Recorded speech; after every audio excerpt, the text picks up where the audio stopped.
짧은 휴가를 마치고 돌아온 이서연은 자신의 모든 짐이 마당에 버려져 있는 것을 보고 충격에 빠졌다. 그 짐더미 속에는 차갑게 쓰인 쪽지가 하나 있었다.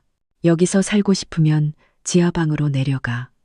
그 냉혹한 처사는 그녀의 인생의 전환점이 되었다. 서연은 아무 말 없이 그동안 힘들게 일해 모은 돈으로 몰래 마련해둔 오피스텔로 향했다. 자신을 이용하기만 했던 가족을 떠난 것이다. 하지만 6개월 후 그들의 삶이 무너지기 시작하자 가족들은 그녀의 집 문을 두드리며 함께 살게 해달라고 애원했다. 과연 서연은 문을 열어줄까? 아니면 과거에 혼자 느꼈던 고통을 그들도 느끼도록 내버려 둘까? 본격적인 이야기에 들어가기 앞서 좋아요와 구독, 그리고 댓글로 출석 체크 잊지 마세요. 서울 은평구의 익숙한 골목어기, 마지막 버스에서 서연이 내렸을 때는 해가 거의 저물어 있었다. 쌀쌀한 바람과 마른 잎사귀 냄새가 섞인 고향의 공기가 그녀를 맞았다. 캐리어를 내려놓고 깊은 숨을 들이마신 그녀는 집을 향해 천천히 발걸음을 옮겼다. 2박 3일의 짧은 강릉 여행은 원래 계획에 없었지만 서연에게는 절실히 필요했다. 숨막히는 집안의 일상과 비난 섞인 목소리, 끊임없이 무언가를 요구하는 시선들로부터 멀어지고 싶었다.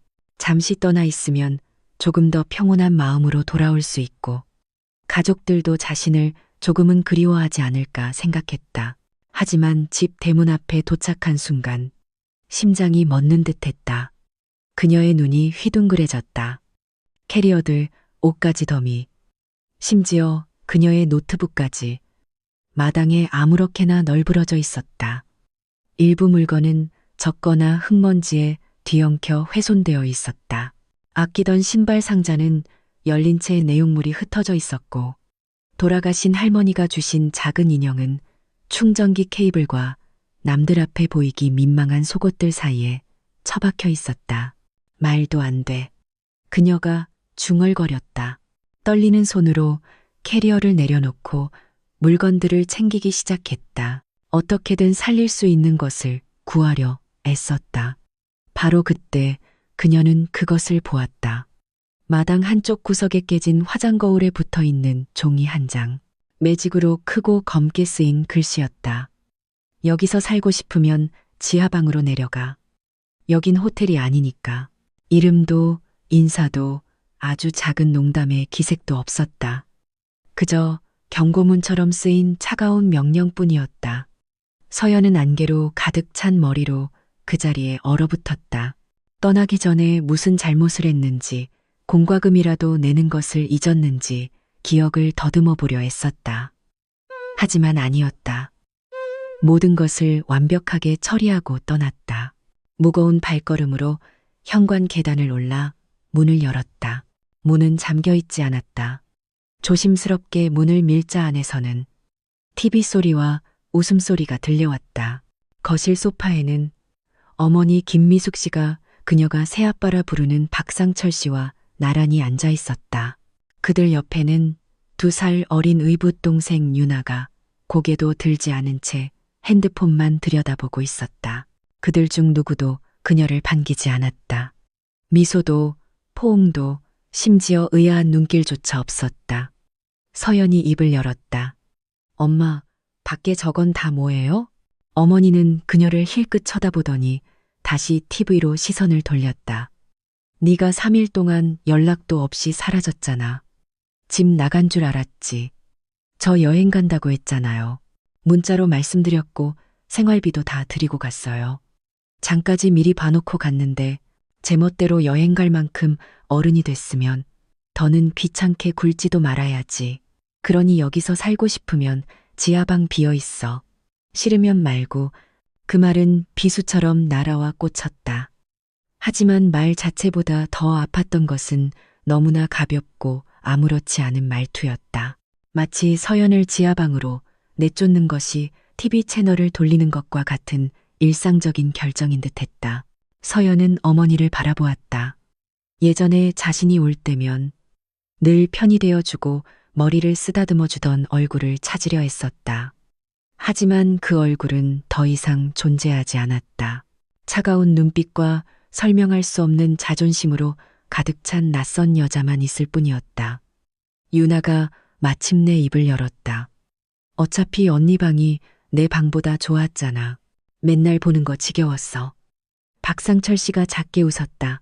집에 자주 있는 사람이 쓰는 게 당연하지. 서연이는 잠만 자고 가는 손님이나 마찬가지였으니까. 서연은 그들을 차례로 쳐다보았다. 더 이상 그녀의 집이 아닌 것 같았다. 마치 한 번도 이곳의 일부였던 적이 없는 사람처럼 느껴졌다. 그녀는 몸을 돌려 계단을 내려가 다시 마당으로 갔다. 하나씩 짐을 다시 캐리어에 담았다.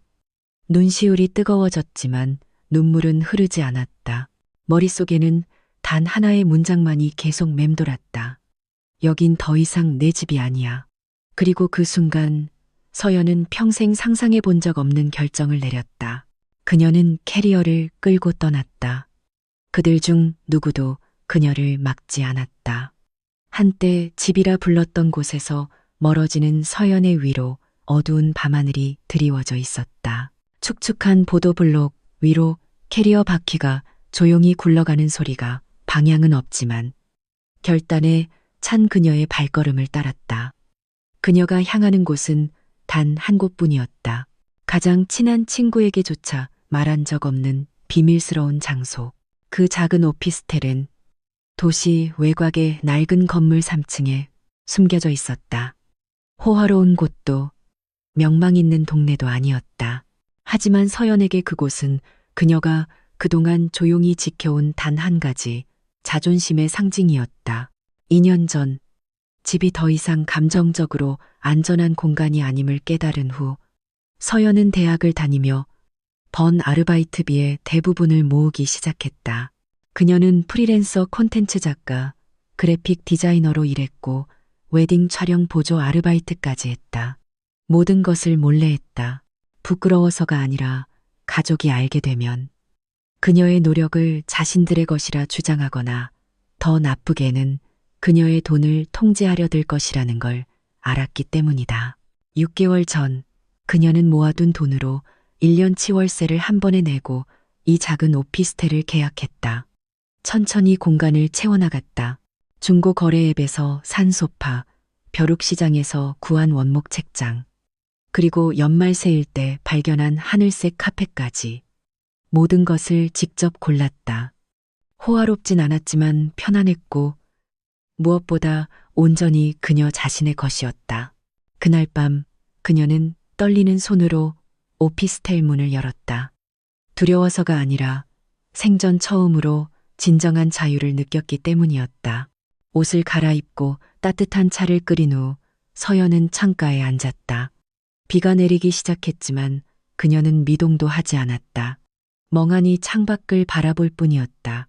머릿속에서는 어머니의 목소리가 계속 울렸다. 여기서 살고 싶으면 지하방 비어 있어. 서연의 손이 노트북으로 향했다. 그녀는 매달 내던 모든 자동이체 앱을 열었다. 공과금, 생활비 이체, 심지어 어머니 명의의 일부 할부금까지. 모든 것을 그동안 그녀가 처리해왔다. 그리고 그들 중 누구도 서연이 그 집의 경제를 얼마나 많이 지탱하고 있었는지 몰랐다. 한 번의 클릭으로 그녀는 모든 자동이체를 하나씩 취소했다. 클릭, 클릭, 클릭. 그러자 정적이 흘렀다. 알림 소리도 아무런 소음도 없이 오직 창밖에 조용히 떨어지는 빗소리만 들릴 뿐이었다. 다음 날부터 서연은 새로운 일상을 시작했다. 가족이 잠들기를 기다릴 필요 없이 자유롭게 노트북을 켜고 일했다. 자신이 좋아하는 음식을 요리했고 동생의 불평 없이 불을 켜고 잠들었으며 아침 식사 타박을 들을 필요 없이 상쾌하게 일어났다. 그녀는 SNS에 저예산 인테리어, 자취 꿀팁, 그리고 누구의 이름도 언급하지 않은 채 희미하게 속마음을 털어놓는 콘텐츠를 올리기 시작했다. 팔로워가 서서히 늘어났다. 몇몇 작은 브랜드에서 협찬 제의가 들어오기 시작했다. 그녀는 점점 더 바빠졌지만 처음으로 그 바쁨이 행복하게 느껴졌다. 어느 날 밤 어머니의 번호로 알림이 떴다. 넌 정말 이기적이야. 단 한 문장이었다. 그녀는 답장하지 않았다. 며칠 후 유나에게서 음성 메시지가 왔다. 목소리가 떨리고 있었다. 언니, 집 전기 왜 끊겼어? 아빠 난리 나고 엄마는 계속 울기만 해. 진짜 너무한 거 아니야? 서연은 핸드폰 화면을 바라보았다. 손가락으로 화면을 부드럽게 쓸어내렸다. 그리고 삭제 버튼을 눌렀다. 그녀는 매정하다고 느끼지 않았다. 그동안 소리 없이 가장 많이 배신당한 사람은 바로 자신이었고, 이제 그녀는 더 이상 침묵하지 않기로 했기 때문이다. 그날 아침, 아직 해가 완전히 뜨지도 않았는데, 낡은 집안의 공기는 유난히 후텁지근했다. 유나는 헝클어진 머리로 짜증 섞인 발걸음을 옮겼다. 평소처럼 핸드폰을 보며 부엌으로 내려가 냉장고를 열었다. 텅 비어 있었다. 그녀가 좋아하는 아몬드 우유도, 아침 식사로 항상 준비되어 있던 소시지도 없었다. 달걀 한 알과 이틀 전 먹다 남은 반찬뿐이었다. 유나가 미간을 찌푸렸다. 엄마, 장 안 봤어? 대답이 없었다. 그녀가 뒤를 돌아보니 어머니가 식탁에 힘없이 앉아 있었다. 화장기 없는 얼굴은 잔뜩 구겨져 있었고 텅 빈 눈빛은 거의 식어버린 맹물 찻잔을 향해 있었다. 엄마, 유나가 더 큰 소리로 물었다. 어머니 김미숙 씨는 천천히 고개를 들고는 무미건조하게 대답했다. 돈이 아직 안 들어왔어. 유나가 코웃음을 쳤다. 서연 언니한테서 돈 안 들어왔다는 뜻이야? 미숙 씨는 대답하지 않았다. 지난 몇 주 동안 그 집은 그들이 이해할 수 없는 변화를 겪기 시작했다. 첫째, 서연에게서 매주 들어오던 생활비가 끊겼다. 그러자 전기요금, 고지서가 엄청난 금액으로 날아왔다. 그리고 일주일 후 전기가 완전히 끊겼다. 냉장고가 멈추고 세탁기를 돌릴 수 없게 되었다. 유나는 보일러가 작동하지 않아 찬물로 샤워해야만 했다. 새아빠 박상철 씨는 점점 더 자주 화를 냈다. 그는 미숙 씨가 낭비가 심하다고 비난했고 유나가 철이 없다고 탓했으며 예전에는 그저 빈말로 하던 이혼 위협까지 하기 시작했다. 이제 모든 것이 현실이 되었다.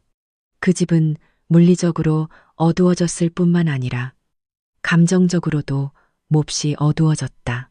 모두가 그동안 외면해왔던 한 가지 사실을 깨닫기 시작했다. 서연이 그 집의 기반이었다는 것을. 그녀는 아무도 시키지 않아도 공과금을 냈고 소리 없이 매달 장을 봤으며 심지어 박상철 씨의 사업이 어려워졌을 때 그의 자동차 할부금까지 보태주었다. 하지만 그들은 서연을 보지 않았다. 제대로 보지 않았다. 유나에게 서연은 그저 너무 조용하고 지나치게 완벽한 범생이 언니일 뿐이었다. 그녀에게 서연은 지루한 존재였다. 하지만 이제 부엌이 텅 비고 전기가 나가자 유나는 자신이 간식을 먹고 싶을 때마다 어떻게 돈이 입금되었는지, 매일 밤 먹었던 저녁 식사가 어디서 왔는지 한 번도 생각해 본 적 없다는 것을 기억해냈다. 그리고 더 가슴 아픈 사실은 서연이 어떤 보답도 바라지 않았고 불평하거나 화내거나 인정을 요구한 적이 한 번도 없었다는 것이었다. 한편 미숙 씨는 떨쳐낼 수 없는 죄책감에 시달리기 시작했다. 그녀는 종종 방에 틀어박혀 핸드폰 화면을 들여다보며 이제 활발해진 서연의 SNS 프로필을 열어보았다. 작은 오피스텔을 꾸미는 팁에 대한 영상이 있었다. 절약하며 사는 법에 대한 콘텐츠도 있었다. 모든 것이 단순하고 아름다웠으며 그 집에서는 오랫동안 보지 못했던 미소로 가득했다. 그녀는 서연이 돌아오지 않을 것임을 알았다. 화가 나서가 아니라 차가움으로만 되돌아오는 사랑을 주기에 너무 지쳤기 때문이었다. 어느 날 오후 박상철 씨가 신문을 내던지며 소리쳤다. 그 애 정말 너무하는군. 돌아와서 돕지 않으면 내가 고소할 거야. 이 집 주인은 나라고. 미숙 씨는 그를 날카롭게 쳐다보았다. 처음으로 그녀가 대꾸했다. 당신이 정말 이 집 주인이면 왜 모든 걸 당신 스스로 해결하지 못해요? 박상철 씨는 입을 다물었다. 식당은 평소보다 더 고요해졌다. 그 가족은 서서히 무너져 내리고 있었다. 하지만 고통스러운 것은 그들의 붕괴 자체가 아니었다. 그동안 모든 것을 지탱해온 사람이 누구였는지를 깨닫게 만든 서연의 조용한 방식이었다.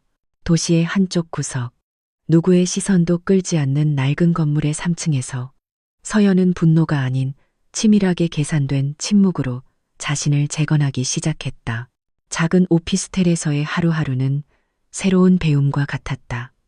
벽은 그녀에게 소리치지 않았고 천장은 그녀에게 지하로 내려가라고 명령하지 않았다. 그리고 서연이 가장 감사했던 것은 아무도 그녀의 모든 행동을 감시하지 않는다는 점이었다. 그녀는 자신의 생활 공간을 재정비하기 시작했다. 아침 햇살이 책에 닿을 수 있도록 책상을 창가로 옮겼다.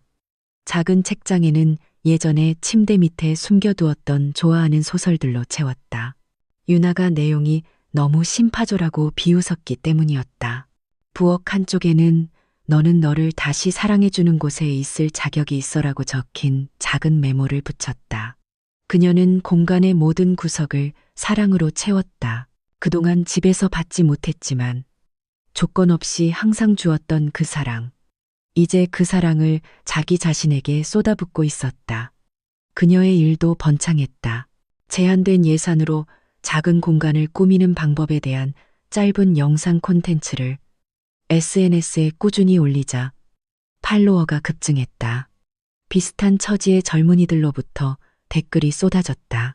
무시당하고 인정받지 못하고 자기 집에서 손님처럼 느끼는 사람들. 그들은 그녀를 응원했고 영감을 주는 사람이라고 불렀다.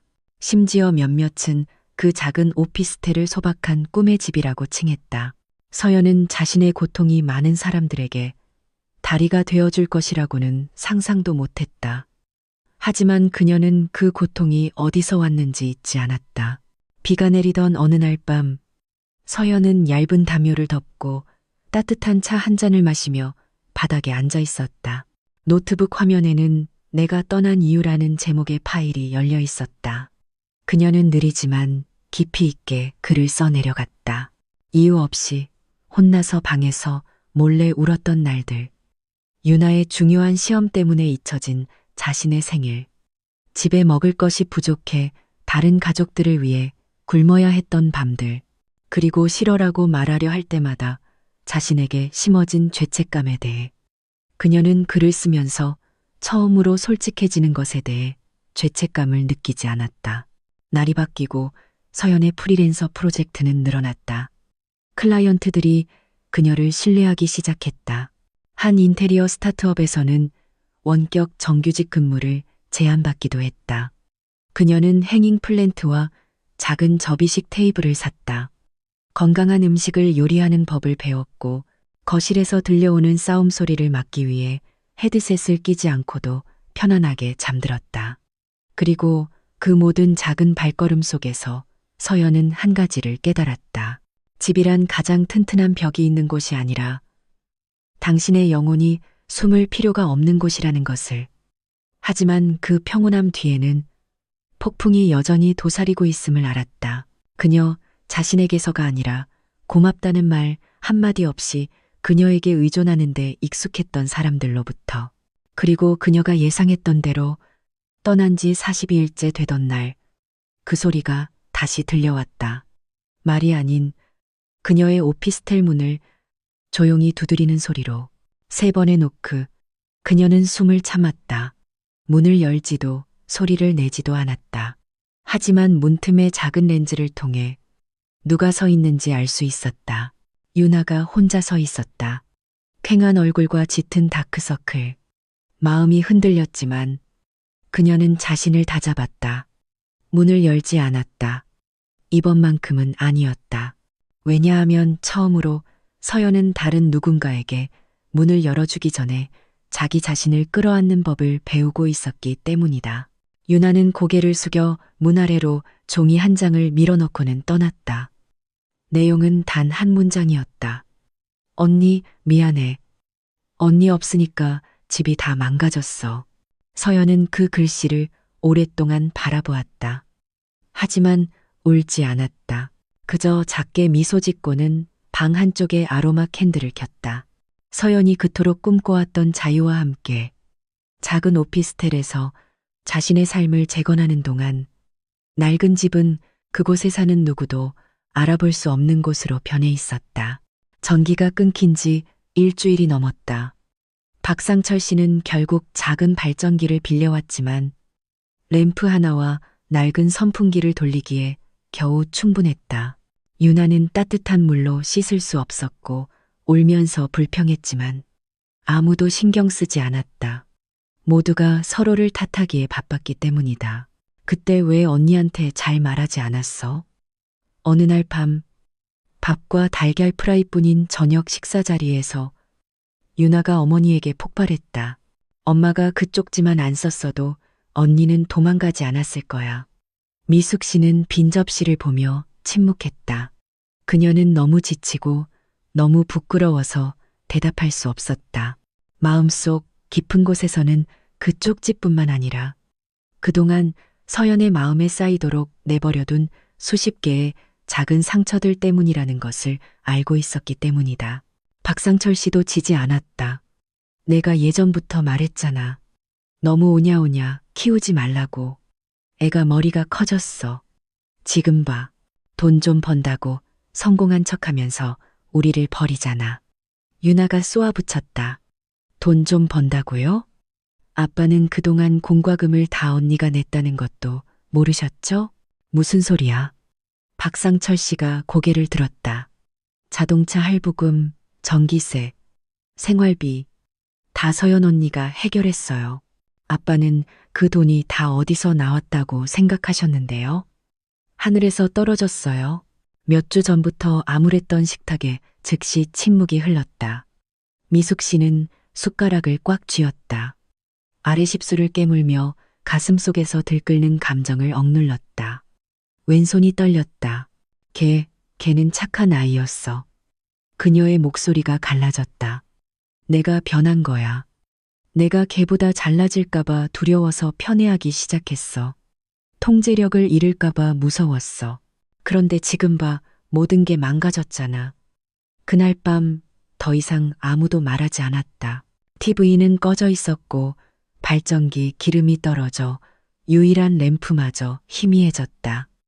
유나는 옷장에 남아있던 서연의 낡은 후드티를 껴안고 울면서 잠이 들었다. 며칠 후 독촉장이 날아왔다. 수도 요금이 밀려 있었다. 박상철 씨는 직장 동료에게 돈을 빌리려 했지만 모두 거절했다. 그의 평판은 바닥이었다. 예전에는 큰 집과 순종적인 자식들을 자랑하며 거만하게 굴었지만 이제는 핸드폰 요금 연체료조차 갚을 수 없었다. 미숙 씨는 마침내 용기를 내어 오랫동안 답장하지 않았던 서연의 메시지 창을 열었다. 짧은 메시지를 썼다 지웠다를 반복했다. 수년간 쌓아온 자존심 때문에 혀와 손가락이 움직이지 않았다. 그녀는 그저 화면을 바라보며 눈물을 흘렸다. 그런 아이는 친엄마에게 파괴당할 자격이 없어. 그녀가 작게 속삭였다. 그 순간 그 집은 더 이상 집이 아니었다. 한때 사랑을 담았던 벽으로 둘러싸인 텅 빈 공간일 뿐이었다. 하지만 이제 그 벽은 외로움과 후회만을 비추고 있었다. 그들은 방향을 잃기 시작했지만 가장 큰 상실은 전기나 돈이 아니었다. 그들은 서연을 잃었고 처음으로 진정으로 그녀의 부재를 느꼈다. 서연이 집을 떠난 지 124일째. 시간은 마치 고의로 늘어나는 듯 침묵과 사과 사이의 고통스러운 간극을 길게 만들었다. 하지만 이번에는 서연이 기다리는 쪽이 아니었다. 오히려 이제는 그들이 그녀의 침묵이 곧 끝나기를 바라고 있었다. 그들의 집이 혼돈 속으로 계속 가라앉는 동안 서연은 오래된 상처들로부터 점점 더 멀어지고 있었다. 그녀는 이제 새로운 일과를 갖게 되었다. 아침 6시에 일어나 가벼운 요가를 하고 아침을 만들어 먹고 커피 한 잔과 함께 프로젝트 일정을 확인했다. 그 작은 오피스텔은 이제 단순한 거주 공간이 아니었다. 그곳은 요새가 되었고 한때 닫힌 문이 있는 방조차 가질 수 없었던 여자를 위한 작은 궁전이 되었다. 어느 날 오후 서연이 30만 원 예산으로 세탁실 꾸미기 영상 콘텐츠를 준비하고 있을 때 핸드폰이 울렸다. SNS 계정도 클라이언트도 아니었다. 또 유나였다. 언니, 제발 답장 좀 해줘. 엄마 아프셔. 아빠는 일도 그만두셨어. 우리 도움이 필요해. 메시지는 사진 한 장과 함께 왔다. 미숙 씨가 구겨진 이불을 덮고 침대에 누워 있었다. 얼굴은 창백했고 손에는 링거가 꽂혀 있었다. 그들의 집은 이전보다 더 어두워 보였다. 서연은 오랫동안 앉아 있었다. 화면에서 눈을 떼지 못했다. 마음속에서 무언가 움직이는 것을 느꼈다. 동정심이 아니었다. 벌어진 오래된 상처와 너무 오랫동안 져주기만 했던 딸의 본능이 뒤섞인 감정이었다. 그녀는 답장하지 않았지만 차단하지도 않았다. 며칠 후 노크 소리가 다시 들려왔다. 이번에는 더 강하고 더 잦았다. 일주일에 3번. 문틈으로 엿보았을 때 서 있는 사람은 유나뿐만이 아니었다. 미숙 씨도 함께였다. 어머니의 얼굴은 마지막으로 보았을 때보다 훨씬 더 늙어 보였다. 머리는 빗지 않았고 눈은 부어 있었으며 손가락으로는 베개 하나만 든 낡은 가방 손잡이를 꽉 쥐고 있었다. 미숙 씨는 아무 말 없이 마치 자존심을 잃고 남은 힘으로 그것을 되찾으려는 사람처럼 허리를 약간 구부린 채 서 있었다. 유나는 그녀 뒤에 고개를 숙인 채 서 있었다. 평소와 달랐다. 화장도 높은 목소리도 없이 그저 침묵뿐이었다. 언니, 우리 갈 곳이 없어. 드라마도 터져나오는 눈물도 없었다. 그저 과거의 모든 잘못에서 울려 퍼지는 메아리 같은 한 문장이었다. 서연은 문을 살짝 열었다. 그들이 그녀의 얼굴을 볼 수 있을 만큼만 그녀는 아무 말도 하지 않았지만 그녀의 작은 몸 너머로 그들은 변화를 볼 수 있었다. 오피스텔은 따뜻하고 정돈되어 있었으며 평화로웠다. 마치 다른 세상처럼 대조적이었다. 이 오피스텔 작아요. 서연이 조용히 말했다. 모두가 지내기엔 불편할 거예요. 우린 편안함이 필요한 게 아니야. 유나가 대답했다. 우린 그냥 기회가 필요해.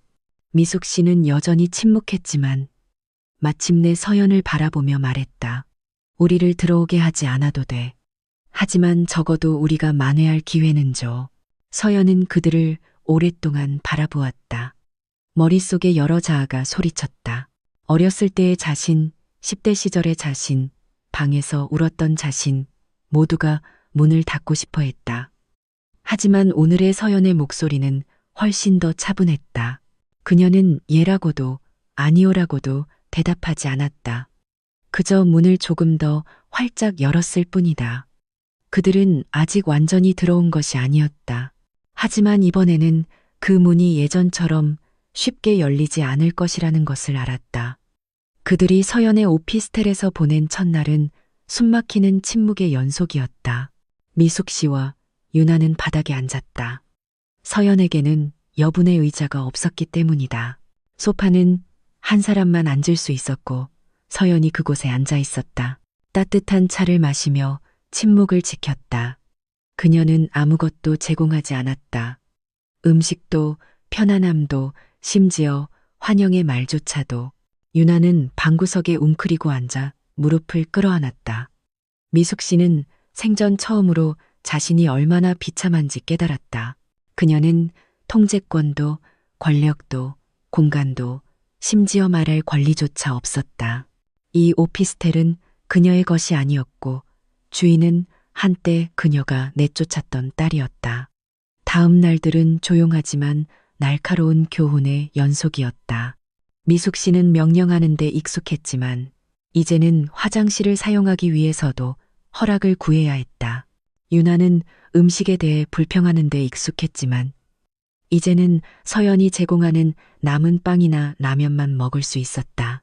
반찬도, 질문도, 에어컨도, 서비스도 없었다. 언니, 제발 같은 말도 통하지 않았다. 매일 아침 서연은 일어나 운동하고 일하고 그들에게 한마디도 하지 않았다. 그녀는 그들이 예전에 자신을 대했던 방식 그대로 그들을 대했다. 욕설은 없었지만 거리가 있었고 경계가 있었다. 밤이 되자 유나가 어머니에게 속삭였다. 못 참겠어. 이건 꼭 벌 받는 것 같아. 미숙 씨는 천장을 바라보며 나지막이 대답했다. 벌 받는 거 맞아. 우린 예전에 가장 인내심 많은 사람이 자신이 존중받지 못한다는 걸 깨달았을 때 가장 냉정해진다는 걸 잊었어. 몇 번이고 유나는 사과하려 하고 다가가려 했지만 서연은 옅은 미소를 지으며 짧게 대답할 뿐이었다. 용서는 했어. 하지만 아직 다시 믿을 수는 없어. 어느 날 유나는 서연이 영상을 촬영하는 것을 보았다. 배경은 따뜻하고 정돈된 오피스텔 한쪽이었다. 그녀의 목소리는 차분하고 부드러웠으며 자신감으로 가득했다. 때로는 가장 가까운 사람이 가장 깊은 상처의 원인이 되기도 해요. 그리고 당신이 떠날 때 그들은 당신을 이기적이라고 부를 겁니다. 사실 그들은 항상 양보하던 당신의 모습에 익숙해졌을 뿐인데 말이죠. 그 영상은 바이럴이 되었다. 서연의 계정에는 댓글이 쇄도했다. 언니, 이거 제 얘기 같아요. 이거 보고 울었어요. 저도 지하방으로 쫓겨난 적 있어요. 당신은 살아남은 게 아니에요. 이긴 거예요.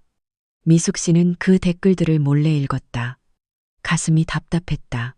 그녀가 무시했던 딸이 이제 수천 개의 상처받은 마음을 대변하는 목소리가 될 줄은 상상도 못했다. 30일째 되던 날 서연이 소식을 전했다. 그녀는 더 큰 아파트로 이사할 것이라고 했다. 유명 가구 브랜드와 협업한 결과 장기 계약을 맺었다고 했다. 그럼 우리는 유나의 목소리는 작았다. 서연이 그들을 바라보았다. 그녀의 눈빛은 부드러웠지만 단호했다. 여기 살아도 돼요. 이 건물 지하방에 아래에 비어있는 창고가 하나 있거든요. 잠자고 비 피하기에는 충분할 거예요. 하지만 더는 기대하지 마세요. 유나는 입을 다물었다. 미숙 씨는 딸의 팔을 붙잡았다. 서연이 말을 이었다.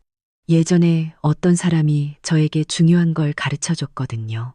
당신이 지하방에나 어울리는 사람이라고 여겨진다면 그렇게 말한 사람은 당신 마음 가장 가까운 곳을 차지할 자격이 없다고요. 그녀는 돌아서서 짐을 쌌다. 서연이 마지막으로 오피스텔 문을 닫았을 때 그녀는 단지 복수한 것이 아니라 이야기를 끝맺음했다는 것을 알았다. 이제 그 집은 작았지만 그 교훈은 거대했다. 서연이 새로운 삶을 위해 작은 오피스텔을 떠난 지 3개월 후 건물 아래 창고는 피난처라기보다는 감옥처럼 느껴졌다. 미숙 씨와 유나는 이제 환기도 제대로 되지 않는 좁고 눅눅한 공간에 살았다. 푹신한 매트리스 대신 낡은 카펫 한 장이 전부였다. 희미한 전구는 비스듬히 매달린 전선에 위태롭게 달려 있었다. 마치 한때 자신들이 내쫓았던 사람의 자비에 희망을 걸고 있는 그들의 삶처럼. 서연은 다시 돌아오지 않았다. 그녀는 단 하나의 짧은 메시지만 보냈다. 그 공간을 최대한 잘 활용하세요. 예전에 저더러 지하방이 어울린다고 하셨죠. 이제 그게 어떤 기분인지 아실 수 있겠네요. 답장도 애원도 없었다. 미숙 씨는 그 메시지가 대화의 초대가 아니라 선고라는 것을 알았기 때문이다. 어느 날 아침 미숙 씨는 핸드폰을 열어 SNS에서 소식을 읽었다. 이서연, 영감을 주는 젊은 크리에이터. 상처를 디지털 비즈니스로 성공적으로 전환하다. 유명 디자인 회사 CEO와 함께 서 있는 서연의 사진이 있었다. 그녀의 얼굴은 빛났고 깔끔한 흰색 옷의 머리는 단정하게 묶여 있었다. 그 미소는 더 이상 그녀가 무시했던 소녀의 미소가 아니었다. 과거와 완전히 끝낸 여자의 미소였다. 유나가 그녀의 어깨 너머로 같은 화면을 보았다. 눈물이 흘렀지만 더 이상 할 수 있는 말은 없었다. 모든 것이 너무 늦어버렸다. 그들은 서연에게 연락을 시도했지만 답이 없었다.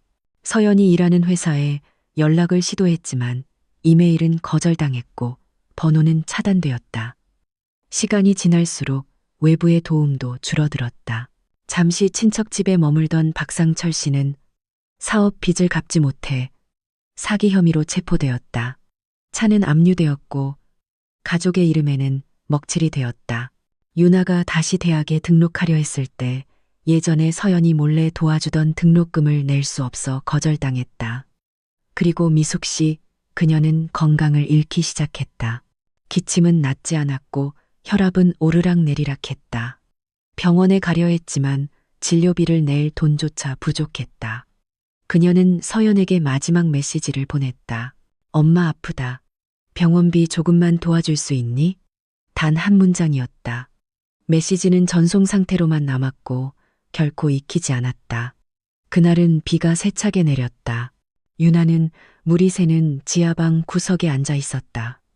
양동이는 물로 가득 찼고 쥐들이 대담하게 모습을 드러내기 시작했다. 그리고 차가운 밤, 미숙 씨는 서연에게서 남은 유일한 물건, 예전에 싸구려라고 비웃었던 낡은 재킷을 껴안고 울었다. 도시의 다른 편에서 서연은 새로 이사한 아파트에 앉아 있었다. 넓고 따뜻하며 빛으로 가득했다. 벽은 하얗고 책장에는 팬들이 보낸 편지와 상장들로 가득했다. 그들은 그녀의 콘텐츠 덕분에 구원받았다고 말했다. 그녀는 창밖을 보았다. 비가 세차게 내렸지만 마음은 평온했다. 핸드폰이 울렸다. 은행 앱 알림이었다. 오래된 집으로의 자동이체가 비활성화되었습니다. 미숙 씨와 유나 명의의 청구서가 끝났다. 그녀는 화면을 바라보았다. 그리고 미소 지었다. 최고의 복수는 분노가 아니라 그들이 더 이상 중요하지 않다는 것을 보여주는 것이었기 때문이다. 그리고 그날 밤 서연은 일기장에 이렇게 썼다. 나는 더 이상 그들의 딸이 아니다. 나는 그들이 상처로 빚어낸 여자다. 하지만 이제 그 상처는 그들의 것이 아니다. 온전히 나의 것이고 나는 그것을 왕관으로 만들었다.